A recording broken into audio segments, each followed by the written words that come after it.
Bonjour, allez, une nouvelle vidéo sur l'ombre et la lumière. Cultivons la lumière. La seule et l'unique façon de sortir de l'ombre, c'est de mettre de la lumière dessus, c'est d'éclairer cette ombre et de voir ce qu'il y a dedans. Alors l'ombre, en fait, d'une manière qu'elle soit individuelle ou collective, le remède c'est le même, le symptôme c'est le même. Simplement, faut voir comment ça résonne à l'intérieur. En fait, je pense que tous, autant que nous sommes,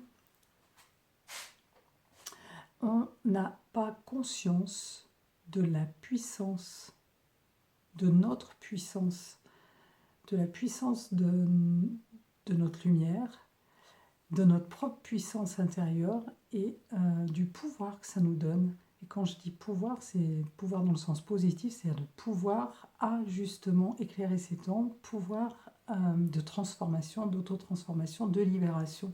C'est hallucinant, en fait, vraiment la puissance, vraiment la toute-puissance qui est en chacun d'entre nous. Alors, l'ombre, j'aime bien encore une fois ramener à concrètement dans notre vie comment, voilà, comment ça se passe, comment on peut ramener ça au concret, au quotidien, voilà, dans notre vie de tous les jours. L'ombre, alors qu'elle soit, on va partir déjà d'un point de vue individuel, qu'est-ce que l'ombre dans notre vie? Ça peut être une maladie, un symptôme quel qu'il soit, un malaise, un mal-être physique, émotionnel, mental. Ça peut être quelqu'un qui vous projette sans arrêt des intentions négatives, des pensées négatives, vous ressentez voilà, un malaise ou quelque chose, une énergie qui vous coupe les pattes, qui vous empêche de faire ce que vous avez envie de faire, voilà, toutes les projections négatives qu'on subit autour de nous. Eh bien en fait, la réponse est la même et notre positionnement doit être le même. C'est-à-dire que il faut une faille pour que le symptôme s'installe, pour que cette énergie négative, que ce soit, enfin, qu'on va qualifier de négative, mais qui en fait ne l'est pas, puisqu'elle vient révéler un dysfonctionnement, elle vient réveiller une faille en nous. Donc pour prendre conscience de quelque chose à nettoyer, à transmuter, de mettre de la lumière dessus.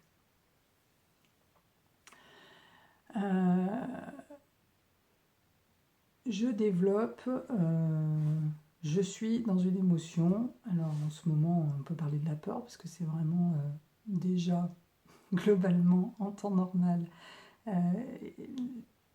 une des émotions les plus présentes et vraiment particulièrement puissante, puisqu'elle est hyper paralysante. Aujourd'hui, la peur qui est omniprésente de partout, voire même carrément hyper présente de partout, enfin pour beaucoup de gens. Cette peur, pourquoi elle est si forte? Parce qu'elle est alimentée par les mémoires que nous portons tous, les mémoires du passé, les mémoires donc, qui vont être imprimées dans nos corps, qui sont des mémoires des guerres, des mémoires des anciennes, enfin des pandémies passées. Donc toutes les mémoires qui sont portées par, qui sont imprégnées dans le transgénérationnel, dans le karmique, qui sont imprégnées, les mémoires du manque, c'est-à-dire pendant la guerre, certains ont souffert souffert du manque d'alimentation, de nourriture, du manque d'eau, de la peur des contrôles.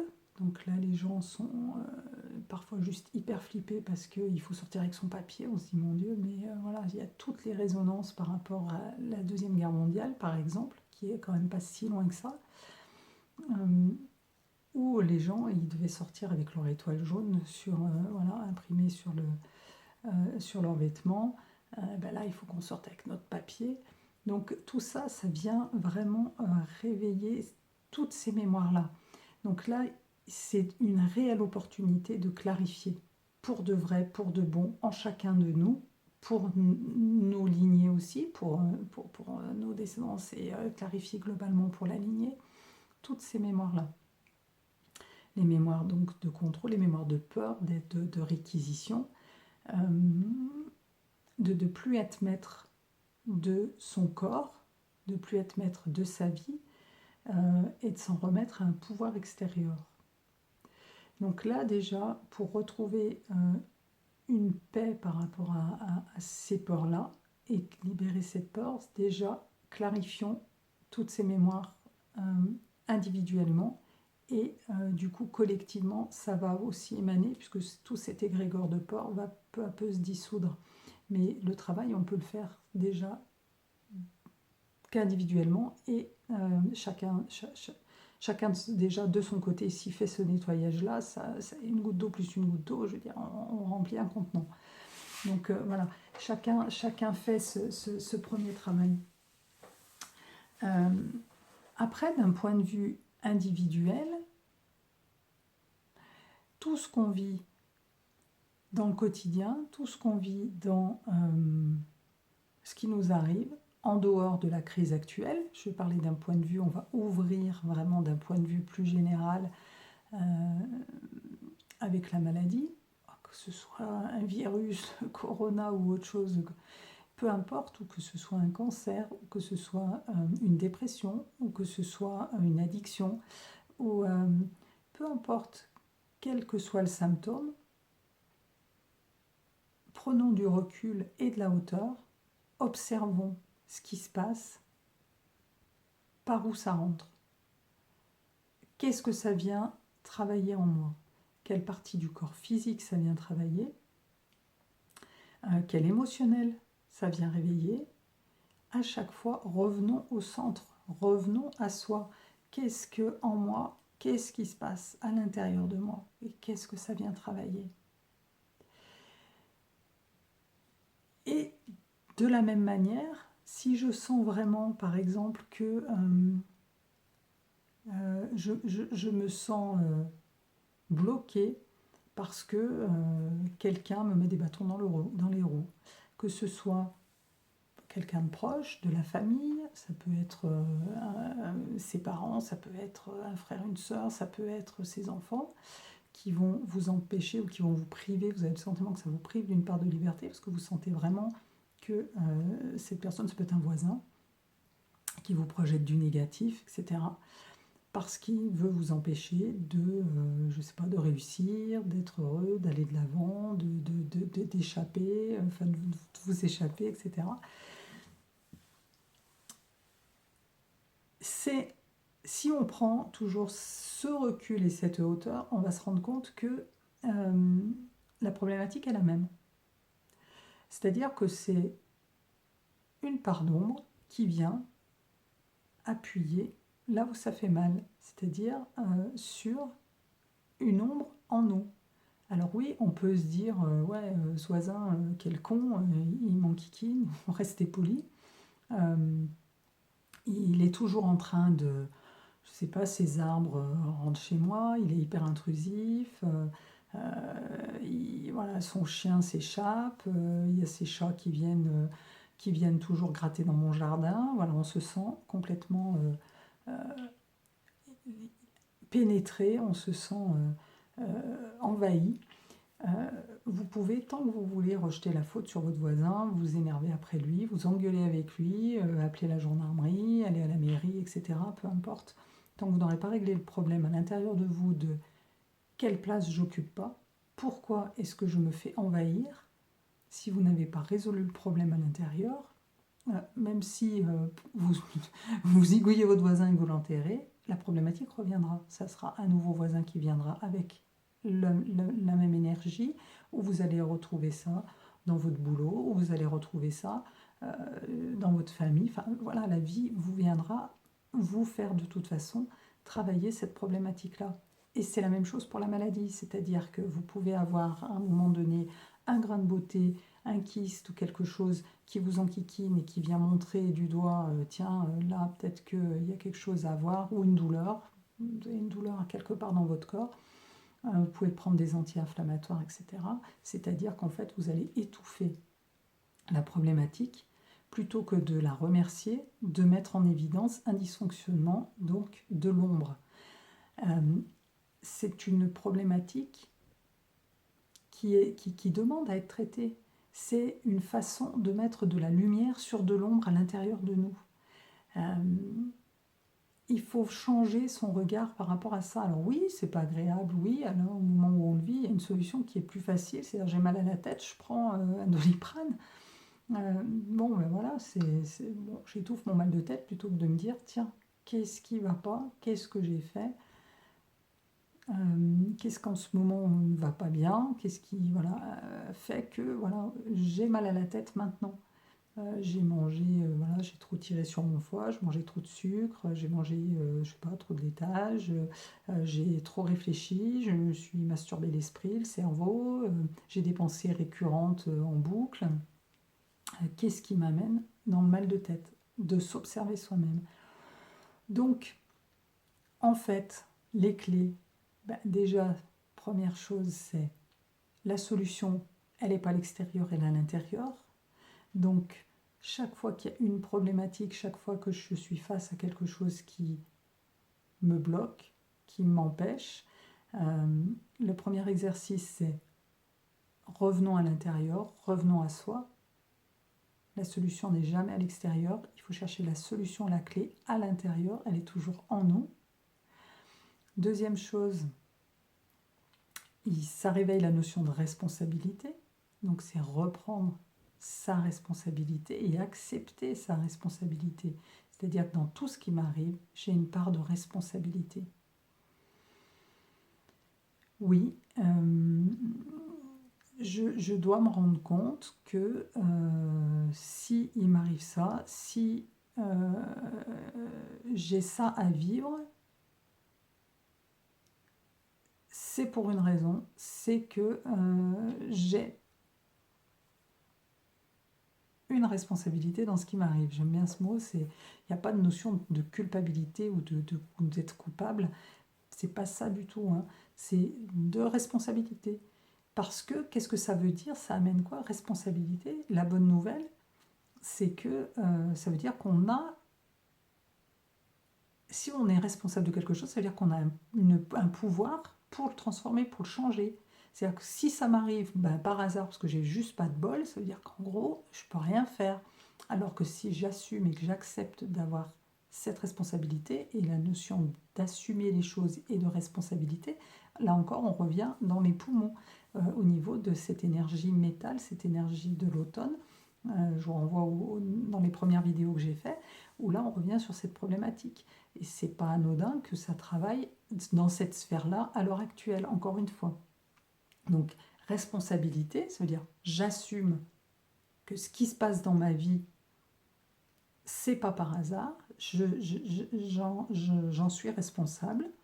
Alors ouais, ça fait pas plaisir, même si, parce que si j'ai une maladie qui est hyper grave, ou même peut-être les médecins m'ont dit qu'en gros j'avais peu de chances de m'en sortir, c'était plutôt mal barré. Si j'ai eu une enfance hyper difficile, j'ai été maltraitée, etc., eh bien, il faut aller gratter à l'intérieur. Alors ouais, ça veut dire sortir de la victimite, sortir de ce rôle de victime qui peut être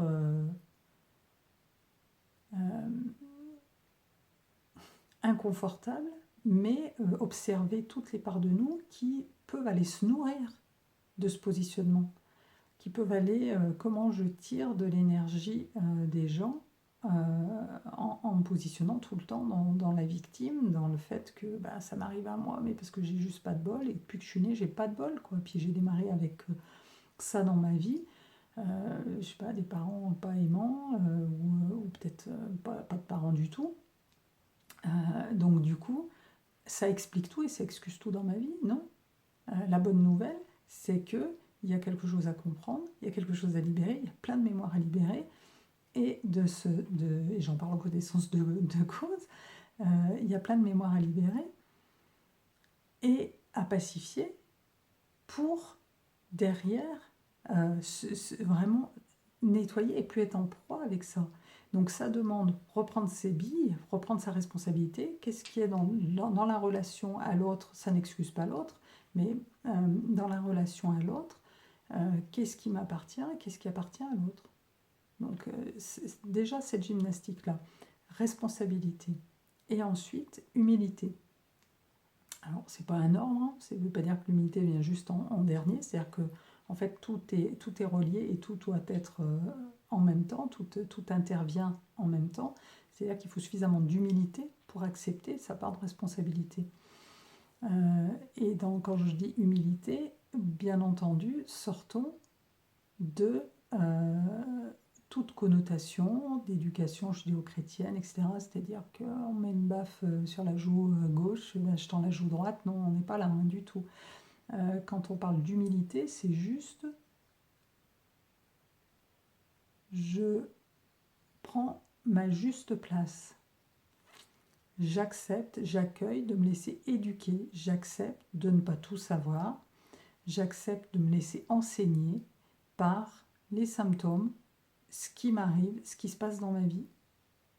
Si la vie met sur ma route quelqu'un qui me dérange fortement, un collègue de travail qui m'insupporte, puis on peut avoir toutes les bonnes raisons de dire non, mais lui, il est puant, il est hautain, il est dédaigneux, il est malveillant, enfin voilà, toutes extrêmement bonnes raisons de ne pas l'aimer et de le critiquer, de le juger. Mais qu'est-ce que ça peut faire? Cette personne-là, qu'est-ce qu'elle vient réveiller en moi? Qu'est-ce que ça me fait au fond de moi? Parce que quoi? Parce que déjà moi je me juge, je m'estime bien meilleur que cette personne-là.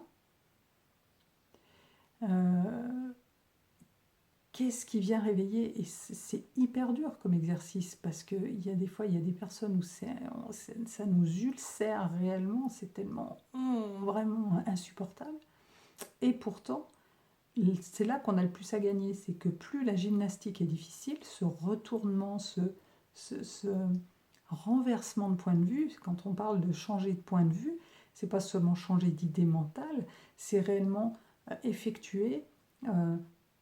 Voilà, j'observe un événement, j'observe un détail, enfin un processus. Alors je le vois depuis ici, ben, je vais venir voir depuis là, et puis peut-être depuis là. Ça veut dire ça, changer de point de vue, c'est le positionnement, la place à partir de laquelle j'observe ce qui se passe. Ça veut dire ça, changer de point de vue. Et toutes ces exercices-là, toutes ces pratiques-là, vont nourrir la lumière, vont nourrir notre propre lumière et permettre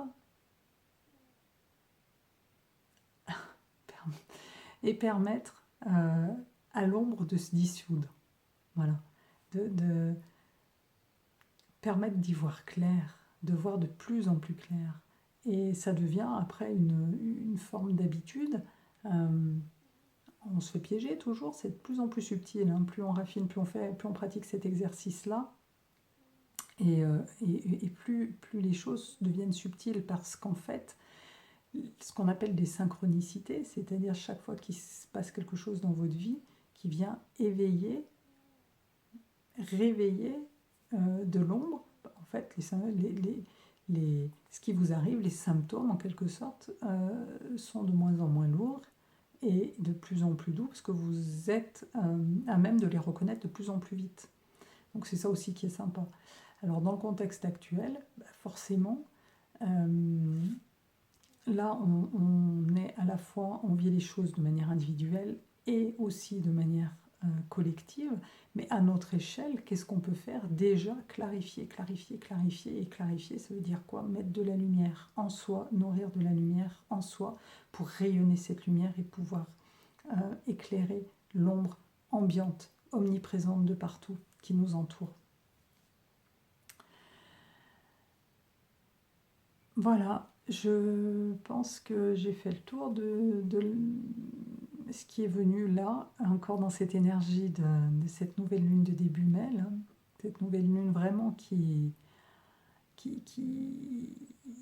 voilà, qui m'inspire, qui m'a amené vraiment ces choses, ces pensées de jeu d'ombre et de lumière, vraiment ce qui travaille et qui sont mises en évidence là, vraiment avec à cette période, là en ce moment, mais qui sont juste des vérités absolues. Et, euh, et vraiment chercher la solution à l'intérieur, tout le temps. Toute problématique, dès qu'on est attiré à l'extérieur, dès que euh, on veut gérer ou en tout cas on, on- on pense à notre problématique avec des projections tournées vers l'extérieur, on rate la cible. J'aime bien cette expression, c'est Thierry Casasnovas qui l'utilise tout le temps, enfin qui l'utilisait beaucoup en disant vous ratez la cible. Mais c'est réellement ça, c'est-à-dire que vous ratez la cible. Tant qu'on est concentré sur l'extérieur, le pas de chance, ma maladie, je suis en guerre contre ma maladie, je suis en guerre contre mon voisin, je suis en guerre contre mon patron, je suis en guerre. Voilà. Dès qu'on est tourné vers l'extérieur et qu'on pense que si l'autre change, ça va régler mon problème, on rate la cible. Le problème, je peux le régler à l'intérieur de moi et la solution, elle est toujours à l'intérieur.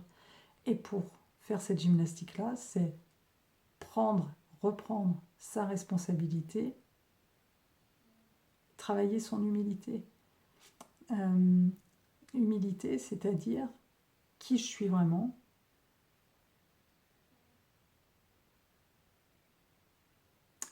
Je me remets en question. C'est dans ce sens-là, humilité, c'est se remettre en question, accepter de ne pas savoir, et donc de se laisser enseigner par ce symptôme-là, peut-être sur des choses sur lesquelles ça peut remettre en question des choses qui nous ont permis de rester en vie. C'est-à-dire si on construit les mémoires, si elles ont mis en place des processus de réaction, c'était par instinct de survie. C'est-à-dire que euh, la peur est un moyen de survie. C'est-à-dire si vous êtes, je sais pas, vous êtes attaqué par un tigre ou un lion qui vient, ouais, peut-être que la seule solution de survie, c'est de se barrer, quoi. Donc oui, sauf que est-ce que c'est juste aujourd'hui d'être euh, dans la peur, donc pour survivre? Non, c'est une réaction immédiate à un instant T. La peur, elle n'est moteur que si elle est en réaction immédiate dans une situation d'urgence immédiate, pas omniprésente en permanence. Euh, les, les, tous les, euh, tous ces processus de se couper ou de jugement, enfin tous ces processus de dureté qu'on peut avoir par rapport à soi-même ou aux autres, ils ne sont là que parce qu'à un moment donné, on s'est protégé dans une situation donnée et que c'était un instinct de survie. Donc là, je pars un petit peu plus sur l'explication des mémoires. Euh, ce processus a été mis en place parce qu'à un moment donné, la solution pour rester en vie était celle-ci. J'ai pas pu exprimer ma souffrance quand j'étais enfant parce que il n'y avait pas d'ouverture, personne ne pouvait accueillir ce que je vivais. Je ne pouvais pas pleurer, etc. Je ne pouvais pas me faire réconforter, je ne pouvais pas trouver de soutien, d'aide. Donc, qu'est-ce que j'ai fait? Mon émotionnel était tellement fort que dans mon enfance, hop, j'ai étouffé mon émotionnel. Qu'est-ce qui se passe à l'âge adulte? Je me suis construit comme ça, et à l'âge adulte, cet émotionnel, je ne le contacte même plus. Donc, je ne peux pas pleurer, je suis hyper dure avec moi-même, donc hyper dure avec les autres. Mais est-ce que maintenant que je suis adulte, c'est encore justifié? Est-ce que maintenant que je suis adulte, je ne peux pas m'offrir un espace pour vivre mon émotionnel? Est-ce que je ne peux pas m'offrir un espace pour pleurer quand je suis triste ou pour être en colère ou pour exprimer mes émotions?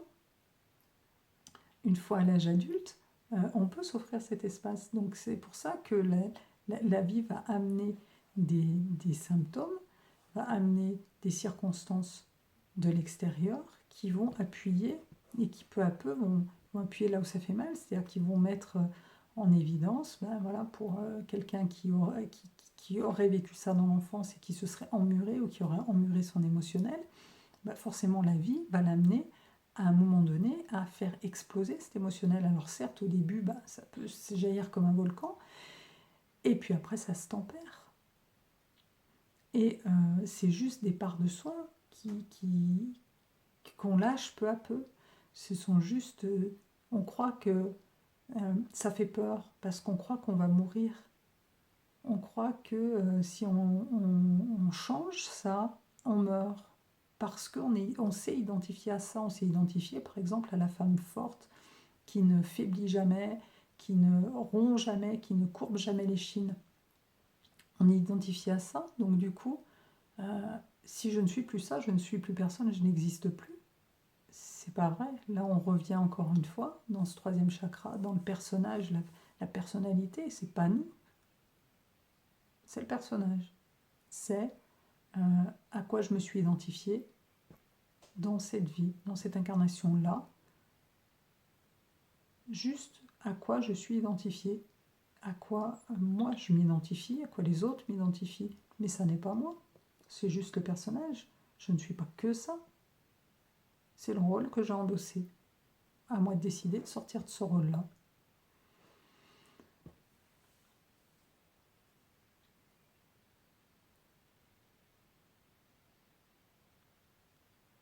La solution, toujours à l'intérieur.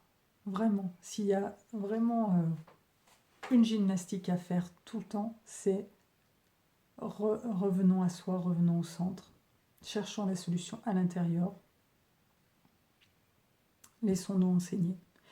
Que le symptôme soit mineur ou majeur, que la problématique soit individuelle, collective, le pouvoir, la puissance qu'on a se trouve à l'intérieur de nous et individuellement. Et si chacun fait cette part-là, ça deviendra de plus en plus léger puisqu'on va avoir forcément une incidence sur le collectif et sur il y a notre rayonnement va changer les choses. Si vous êtes dans une pièce, une seule personne a peur, c'est différent. Vous êtes dans une pièce avec 10 personnes, une seule a peur. Vous pensez bien que l'énergie est complètement différente que si vous êtes dans une pièce où 9 personnes ont peur. Mais en fait, c'est ça. C'est vraiment cette puissance-là qu'on peut générer et qu'on peut contacter. Merci de votre écoute et puis nourrissez la lumière. Et nourrissez la lumière, c'est pas seulement en la cherchant à l'extérieur ou en la nourrissant mentalement. C'est réellement expanser, prenez votre place et là la lumière va, vous allez rayonner davantage. On rayonne davantage en faisant cet exercice au quotidien, hein, ça devient une habitude, une façon de fonctionner. À bientôt.